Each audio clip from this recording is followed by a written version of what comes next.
जय हिंद साथियों। केंद्र सरकार की ओर से लागू की गई अग्निपथ योजना का विरोध शुरुआती दौर में देश भर में जोर शोर से हुआ, लेकिन उस वक्त इन युवाओं का सपोर्ट करने, उनका सहयोग करने के लिए कोई आगे नहीं आया। यहाँ तक कि जो राजनीतिक पार्टियां अब अग्निपथ के विरोध का दिखावा करके अपने नंबर बढ़ाने में लगी हैं, वो भी उस वक्त इन युवाओं के साथ नहीं आई। बड़े बड़े नेता मंत्री जो अपने आप को युवाओं का हितैषी कहते रहे हैं और युवाओं की बदौलत ही आज उनकी एक पहचान बनी है, वो भी युवाओं के इस बुरे दौर में युवाओं के साथ नहीं आए।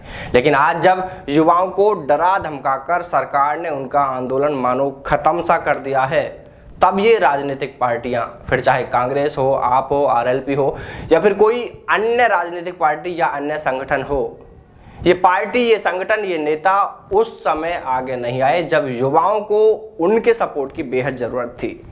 और सरकार ने इसी बात का पूरा फायदा उठाया और यही सबसे बड़ा कारण रहा कि आज सरकार इस मामले में मजबूत दिख रही है और युवाओं का पलड़ा है जो वो हल्का नजर आ रहा है।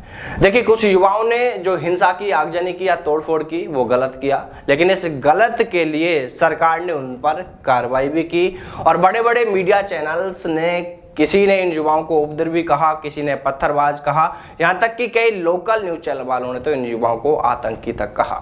लेकिन किसी ने भी इन युवाओं के दर्द को समझने का प्रयास बिल्कुल नहीं किया। उस पीड़ा को, उनकी उस समस्या को चैनल पर दिखाना तो दूर, उन युवाओं से बातचीत तक करना उचित नहीं समझा। बस टीवी पर सेना के अधिकारियों व सरकार के प्रवक्ताओं को तब तक बैठाए रखा जब तक कि यह विरोध थम न गया।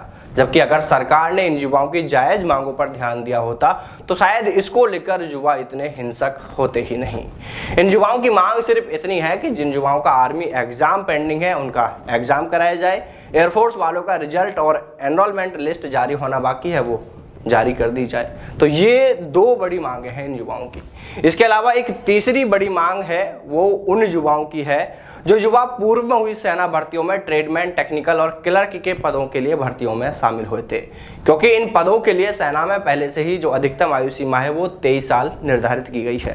जब ये युवा कोरोना काल के बीच में सेना भर्ती रैलियों में शामिल हुए थे तो इनमें से अधिकतर के पास सेना में भर्ती होने का वो अंतिम मौका था, या किसी के पास कह सकते हैं कि उस समय 1.5 साल बचे थे ओवरेज होने में। लेकिन 2 साल तक सेना भर्ती बंद रही, तो ऐसे में ये युवा अब 23 साल से अधिक के हो चुके हैं। अब ऐसे में सरकार की ओर से जो अग्निपथ के पहले बैच की भर्ती के लिए आयु सीमा बढ़ाई गई है, जो 17.5 से 21 को बढ़ाकर 23 साल किया है, वो सभी के लिए सरकार ने सेम रखी है, चाहे वो जीडी वाले हो, टेक्निकल वाले हो, क्लर्क वाले हो या ट्रेडमैन वाले हो। देखिए, गलती यहाँ पर यह हुई है इन युवाओं के साथ कि मान लीजिए जीडी वाले जो युवा है उनके लिए अधिकतम आयु 21 साल होती है, अब सरकार ने इसे 23 कर दिया, तो उन युवाओं को इसका फायदा मिल रहा है। लेकिन टेक्निकल, ट्रेडमैन, क्लर्क, इन पदों पर जो युवा भर्ती देखते हैं उनकी आयु सीमा तो पहले से ही 23 साल थी और अभी भी 23 साल है आयु सीमा बढ़ने के बाद, तो इन युवाओं को तो फिर छूट कहाँ मिली।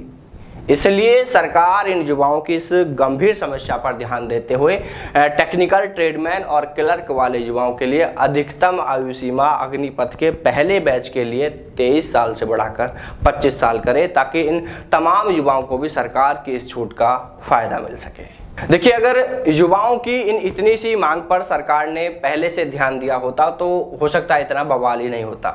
इधर युवाओं ने भी अब अपने हक के लिए सुप्रीम कोर्ट का रास्ता निकाल लिया है।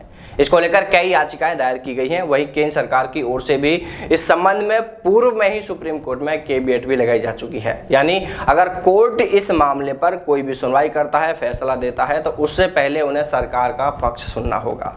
फिलहाल युवाओं को अब सुप्रीम कोर्ट पर उम्मीद है, वहीं से उनकी आस टिकी हुई है। उन्हें इंतजार है कि इस मामले पर सुनवाई को लेकर जल्द ही डेट तय होगी और कोर्ट का जो फैसला होगा वो युवाओं के पक्ष में होगा, युवाओं को उनका हक मिल सकेगा। तो चलिए साथियों, फिर मिलते हैं सेना भर्ती से जुड़ी किसी नई अपडेट के साथ। तब तक सावधान रहें, दलालों से दूर रहें, अपना और अपनों का ख्याल रखिएगा।